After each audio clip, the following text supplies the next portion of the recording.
begin, we're going to read something from the Gospel of Luke. In the name of the Father, and the Son, and the Holy Spirit. While some people were speaking about how the temple was adorned with costly stones and votive offerings, he said, "All that you see here, the days will come when there will not be left a stone upon another stone that will not be thrown down." Then they asked him, "Teacher, when will this happen? And what sign will there be when all these things are about to happen?" He answered, "See that you may not be deceived, for many will come in my name, saying, 'I am he,' and the time has come. Do not follow them. When you hear of wars and insurrections, do not be terrified, for such things must happen first, but will not immediately be the end." Then he said to them, "Nation will rise against nation, and kingdom against kingdom. There will be powerful earthquakes, famines, and plagues from place to place, and awesome sights and mighty signs will come from the sky. Before all this happens, however, they will seize and persecute you. They will hand you over to the synagogues and to prisons, and they will have you led before kings and governors because of my name. It will lead to your giving testimony. Remember, you are not to prepare your defense beforehand, for I myself shall give you a wisdom in speaking, that all your adversaries will be powerless to resist or impede." The purpose of that gospel is somewhat to address the idea of suffering in our world, right? A lot of what you're talking about in senior seminars, why does suffering exist? And in this gospel, Jesus is talking specifically about the fact that suffering will happen. Suffering will happen at the hands of other people, and suffering will happen at the hands of nature. Today, the panel is going to discuss some instances where they've witnessed suffering in their world, and more importantly, what our response to that suffering should be.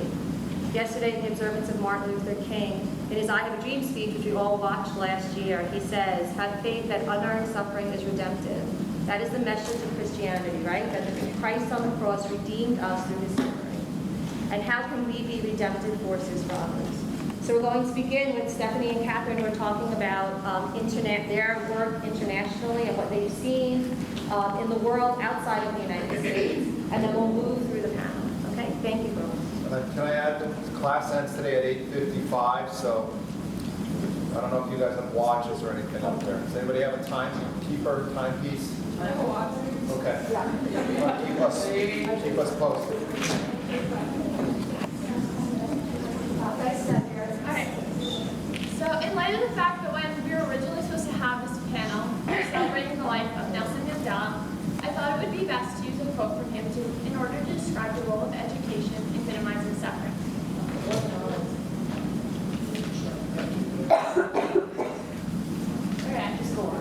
Alright, so he once said, "Education is the most powerful weapon which you can use to push yourself."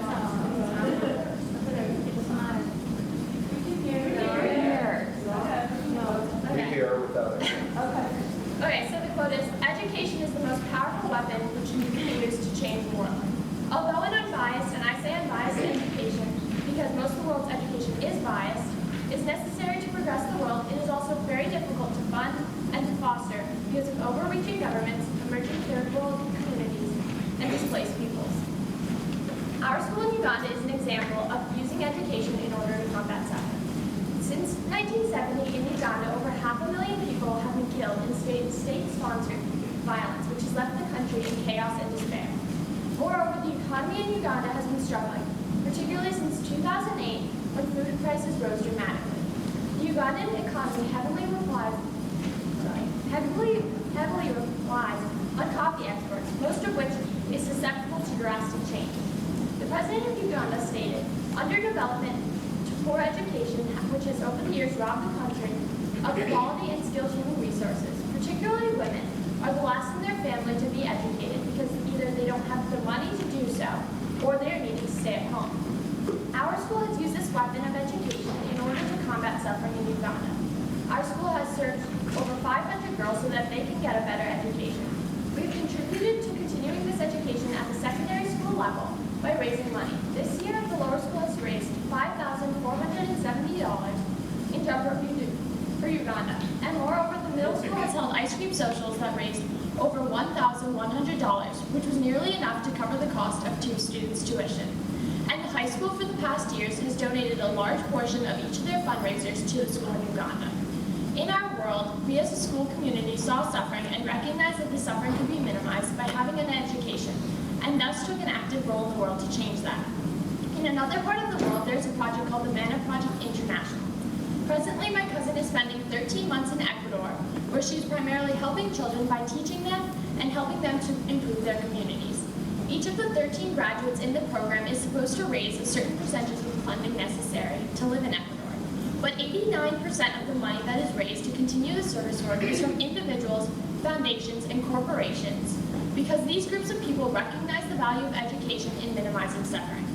Presently, the MANA Project International is serving in Guatemala, Nicaragua, and Ecuador, as well as trying to increase the number of volunteers. By increasing the number of volunteers and the amount of resources available, the MANA Project International can increase its global outreach and help communities through their focus on health, education, leadership development, and economic empowerment. The education that these volunteers give provides the members of the community the knowledge of how to better their own lives and how to better the lives of their neighbors, therefore minimizing the suffering that can be involved with being impoverished, sick, and hungry. I began by using a quote, so I'll end by using a quote from Candide. We must cultivate our garden, and thus be an active part in improving the world and minimizing suffering, which we can do through education.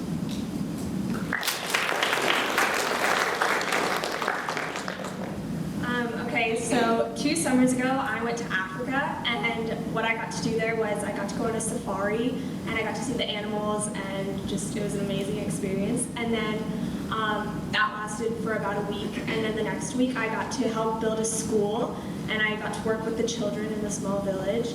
And there, I really didn't see a lot of suffering. It was very sheltered, and a lot of people were very happy. Like, kids were like running around with like these like frisbee things. I've never seen them before, and like you've never seen someone so happy with so little. And I came home and I was like new iPhones were coming out, and I was like, oh wow, like we're so selfish here, like this is awful. But everyone was like very happy, very happy, and like I was kind of sheltered there, I think, in that program, but I definitely wanted to do more. So I went to India this past summer, and there I got to work in Mount Abu, and there I worked at a blind school it was an all male blind school, and the men were about 6 years old to 30 years old, and our mission there was to remind them that people love them and people care about them, because their families had like kicked them out of the streets because they were like, oh, you're useless, you can't help us in this family, you can't make us any money. And we really just like did really simple things, like we sang songs. Like I remember singing like, oh, you're happy and you know it, and like I like didn't really feel like great about it. Like I was kind of like, oh, like there's nothing tangible about this, but they appreciated it so much, and like it was such an amazing experience. And then the next week, my group helped build a house, and it was like probably the size of my room, which isn't very big, but it was like a house where at least 5 people would stay. And so basically, during the winter, their main crops are growing, and like it's their main source of income, so it would like really help the family, and they didn't really have a place to stay otherwise. So there in India, like there was more suffering that I got to witness. Like you'd walk down the street and people would all be like, you know, please like give me money. And whereas in Africa, it was very like everyone was happy to be there. But in India, it was very like evident that people needed help. So yeah, I feel compelled to do more. So thank you. So my overall topic was hunger. For more than a decade, my family has been volunteering with a program called Meals on Wheels. It is an organization that hand-delivers meals to elderly and handicapped people in the area who cannot leave their homes. Every Saturday morning, whoever in my family is home packs into the car, and we all drive to St. Lawrence Hospital in Yonkers. When we drive around back, we find the other volunteers and all the packed meals that St. Lawrence has provided. All of the volunteers are then handed a list of people who will be receiving meals that day and their specific dietary needs. Based on this list, we all begin individually packing every meal, customizing each one to fit that person's individual needs. Each person is provided a cold portion, a hot portion, some sort of fruit, juice, milk, and some sort of dessert. This nutritious balance sufficiently fits the needs of every person on the list while still making it desirable for every recipient. Once all of the meals are packaged and labeled, we divvy up the list based on how many volunteers are present, once again pack into our cars and begin delivering the meals. In theory, delivering should be simple. Simply knock on the person's door, hand them the meal, and walk away. However, that is rarely the case. Over my entire experience with Meals on Wheels, I have never waited more than a few minutes at someone's door, simply because most of the people we serve are elderly people either living alone or living with a nurse. So I usually find the door already open because they are eager for both the company and their meal. Over the years, I have developed sincere friendships and bonds with many of the people because for most of them it is the one complete meal they will get all day and possibly the only company they will get all day. So when most of us think of hunger, we imagine people sitting on the sidewalk in the city begging for whatever money they can get for food. However, this is not the only type of hunger. Meals on Wheels focuses on hunger that is right in our own communities, that is usually ignored. Although the people receiving the meals must pay, it is a very small cost and can usually be covered by insurance companies if needed. If not for Meals on Wheels, many of the recipients would need a full-time live-in maid or to be put in a nursing home, which many of them cannot afford. However, despite these people's conditions, I rarely ever see someone without a smile. Everyone is always extremely happy, positive, and most of all, extremely grateful to Meals on Wheels for providing such a great service, which they could truly not live without.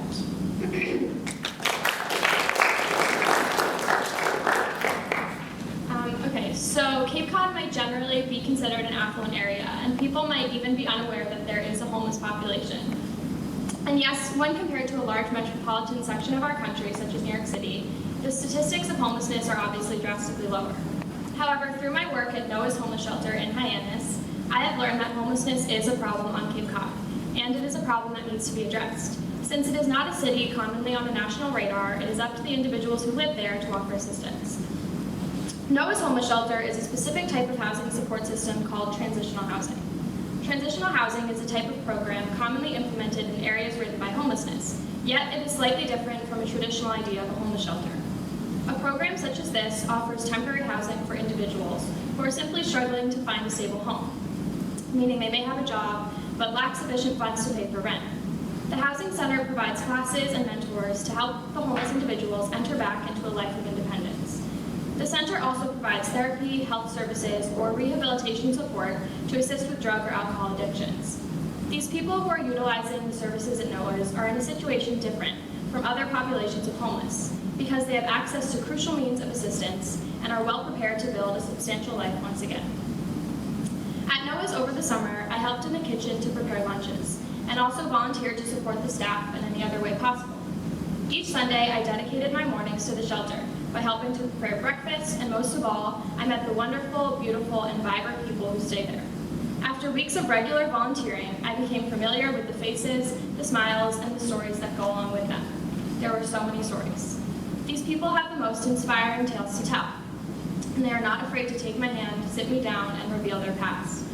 Some struggled with substance abuse, were unable to hold on to a well-paying job, or were war veterans who struggled to reassimilate as stable members of society.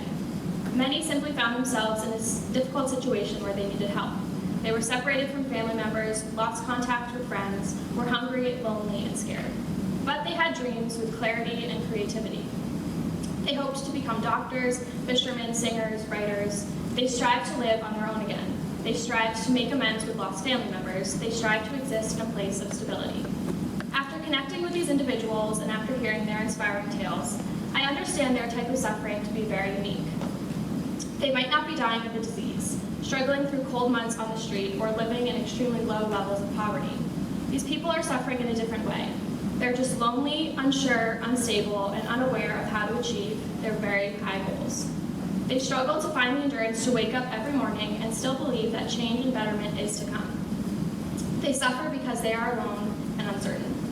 In our society, this type of suffering is one of the most difficult to alleviate completely, due to the fact that it's not tangible and it can't be immediately solved by a donation. But it is also one of the most important types of suffering to support. It is a type of suffering that cannot be forgotten, cannot be overlooked, and might be solved by simple conversation or human connection.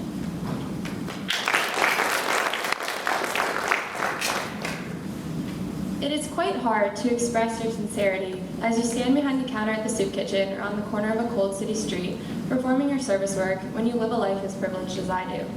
It is hard to know how to act while handing out used pairs of pants 2 sizes too big and small cups of soup. It is hard to know how to feel as you watch them lining up, especially on your first midnight run. At first, you stand there, frigid, secretly contemplating how you don't like soup very much at all.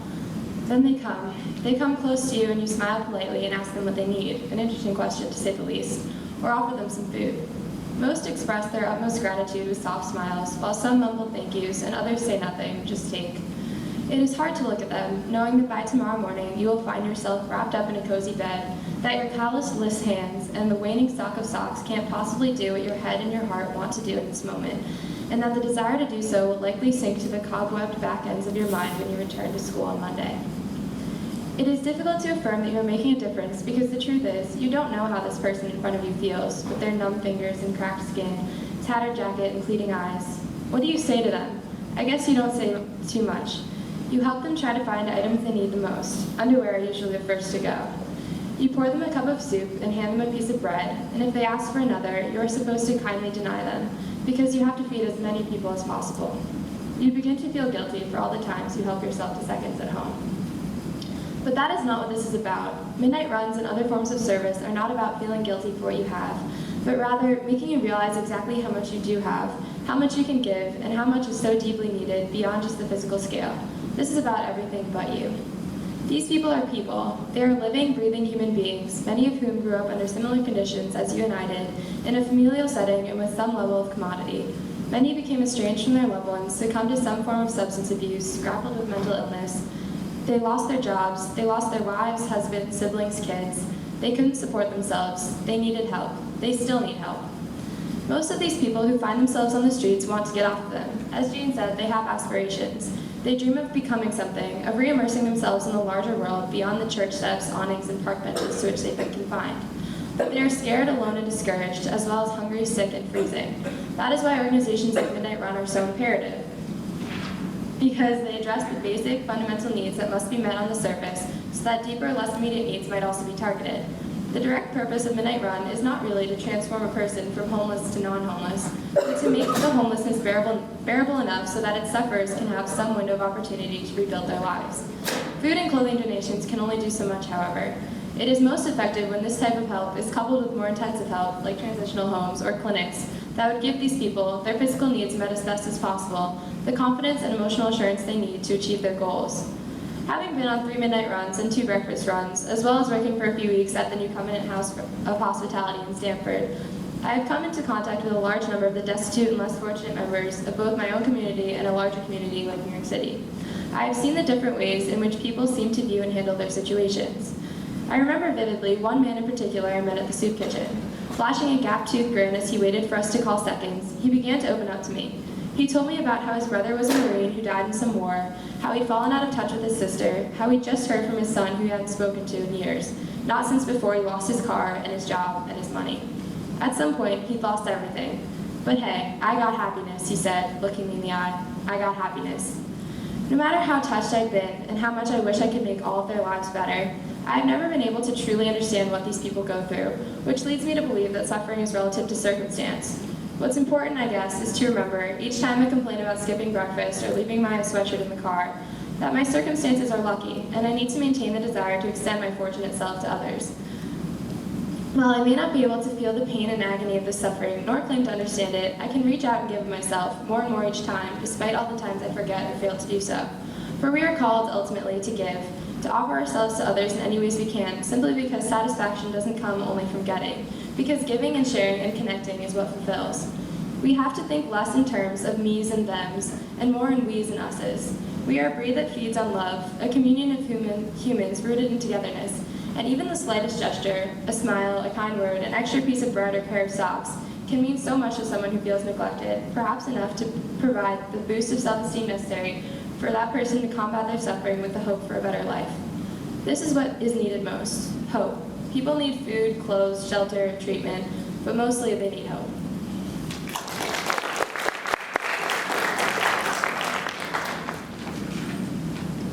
Over the summer, I went to Lourdes, France. For many of you who are not familiar with Lourdes, it is a place where people from all over the world come to bathe in the baths and experience some type of healing. The people who are ill are known as the Malades. In 1858, a young girl named Bernadette Soubirous had her first of 18 apparitions that made her and this small Pyrenean town famous all over the world. Before going to Lourdes, I was slightly confused. I knew it was a place of healing, but I did not quite understand the extent of this healing. I must admit, I was seeking something transformative.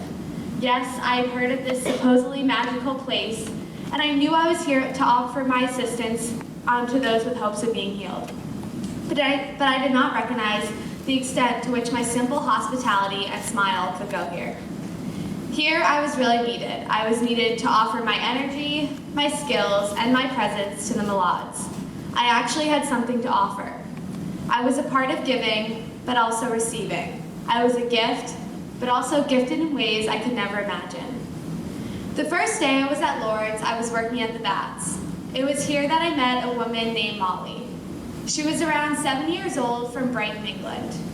Her hand was shaking uncontrollably, so I assumed she possibly had Parkinson's disease, but she never actually told me. While I was helping her prepare for her long wait to bathe in the baths, we began small talk, not once mentioning her illness. This was her 17th year coming to Lourdes. She had planned on coming with her husband about 20 years ago, but he passed away before they could make it here together. She obviously had suffered. Here she was, trembling, a widow, and had used meaningful financial resources to come to this place. However, she continued to smile and was just simply grateful for my assistance. When I looked at Molly, I knew she looked ill. At first, I held onto her hand, had pity on her, and thought to myself, poor Molly. From the outside, she was indeed suffering. But mentally, she was not suffering at all, because she had God and this faith that kept her smiling and hopeful. This faith served as a coping mechanism to help her make the suffering lighter. What is worse, mental suffering or physical suffering? Suffering is a complex topic and also a very relative topic. Molly may have seen someone with more physical capabilities than she had, but more mental suffering, and she could have thought of them as suffering. Like Molly, there were countless other Malades who I met along my week's journey in Lourdes. Some were blind, some were deaf, some had absolutely no control over their bodies. It was here that you saw, physically, the worst of the worst. When Molly came out of the baths, she was not physically healed and was still physically suffering, but she had the same smile on her face. Her hope was not lost at all. Many other Malades continued to come out of the bath smiling, but in the same physical state as when they arrived. And I continued to ask myself, why are these people still happy?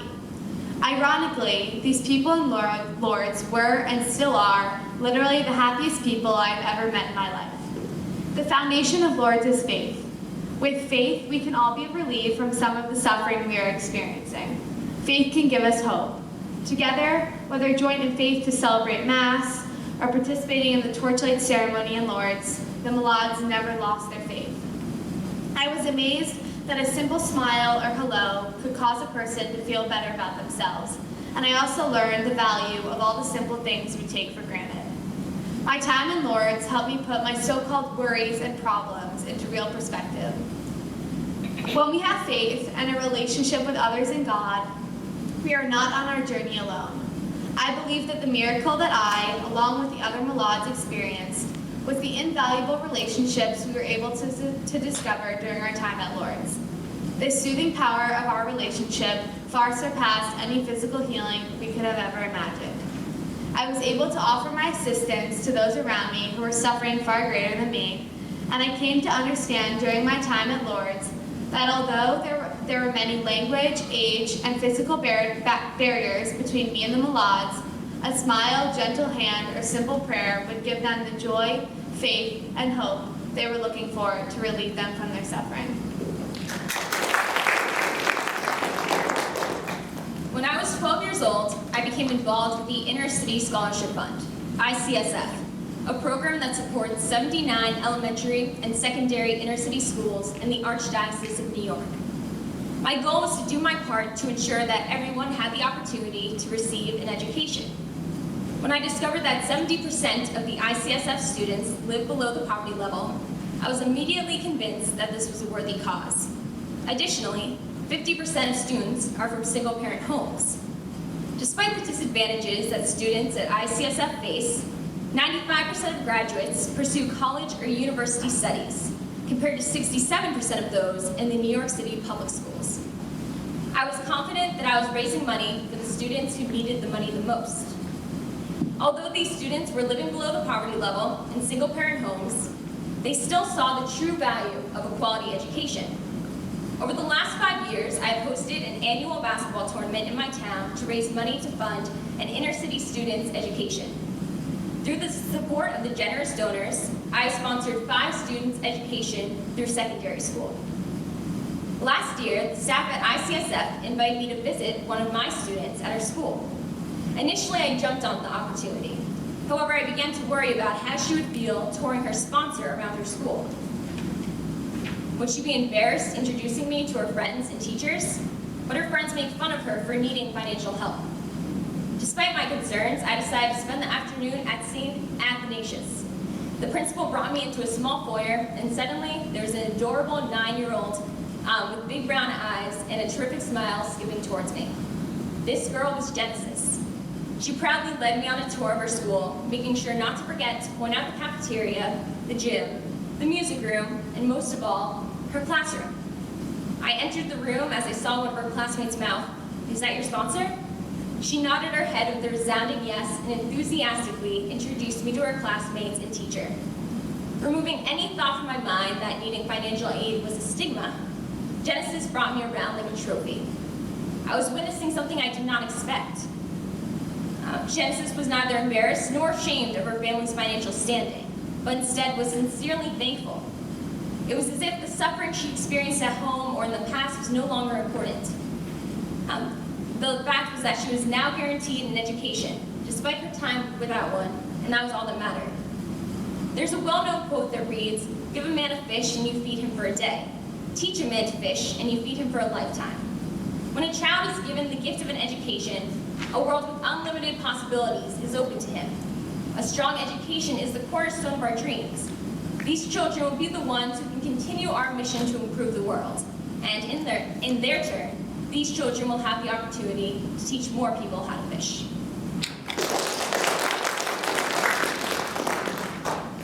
I've been involved with our school summer outreach program since I was in 2nd grade. Each year I'm greeted by children who inspire me with their sense of adventure, outgoing personalities, courage, and strength. The Summer Academy offers academic and enrichment opportunities designed to strengthen academic skills and encourage thinking and shared learning, along with branching outside of the academic realm through swimming, farm, art, and sports classes. This program allows children from low-income families to have an extremely prosperous 5 weeks that helps them enhance their academics, arts, and athletics when they go back to school in the fall. While helping these children in their classes at the Summer Academy, it's usually apparent that their school system is not ensuring that these students are getting a full grasp of the educational material. These children are suffering from a limited education that does not encourage or motivate them to find their true potential. The Summer Outreach Program truly helps each student to locate his or her strengths. After meeting and talking to most of these parents, it is obvious that they are discouraged because they are unable to give their children the education that they deserve during the school year, but they are doing their best to accommodate. These parents truly wish that such a thorough and holistic education for their children was as affordable as the Summer Academy. Education is the key to a prosperous and successful life. Without it, we are limited. A wholesome education should be affordable for children. It should not be a privilege, but rather a necessity. Children are our future. They need the correct fundamentals, which lie in a healthy education to prosper in this world. Most of us see suffering as lacking something physical or having an illness, but suffering has many faces, including poverty, hunger, disability, homelessness, injustice, unemployment, a lack of education, and much, much more. Even though the students' families are trying the best they can, they are suffering from a social issue that cannot simply be resolved. In class, we watched God on trial. We all clearly understood the discrimination and suffering that was perpetrated against the Jewish people. We saw them rounded up and imprisoned. Their suffering was obvious and the result of a society marked by either evil or apathy. While obviously to a different scale, we see apathy apparent in the real variances that exist in regard to education in the United States. We hear stories about violence and underperforming schools, but as a society, we don't do much to combat these issues.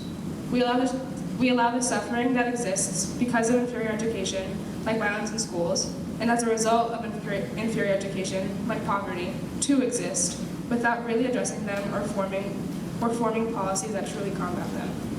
It is likely many who lived during the Nazi regime. It is like many who lived during the Nazi regime. They turned their heads and hoped the problem would go away, but that is simply not the solution. Girls, I want to thank the panelists, and I hope that when you leave, you think about some of the themes that recurred through all of those speeches. The idea of hope, right? How we can provide hope to others, and the idea that suffering does not always involve something tangibly being missing, right? Suffering involves loneliness, it involves apathy, it involves feeling that maybe you're invisible in your society, and how we can extend ourselves to make that others feel the hope that is so important to them, right? Hope that they'll have a better education, hope that they'll be healed, hope that their faith will sustain them, hope that they'll have the physical things that they need to get through the night, hope that they can get a new job, hope that someone will come and talk to them, and hope that in worlds that are far from here, others who have much will recognize it. Thank you very much. Have a great day, girls.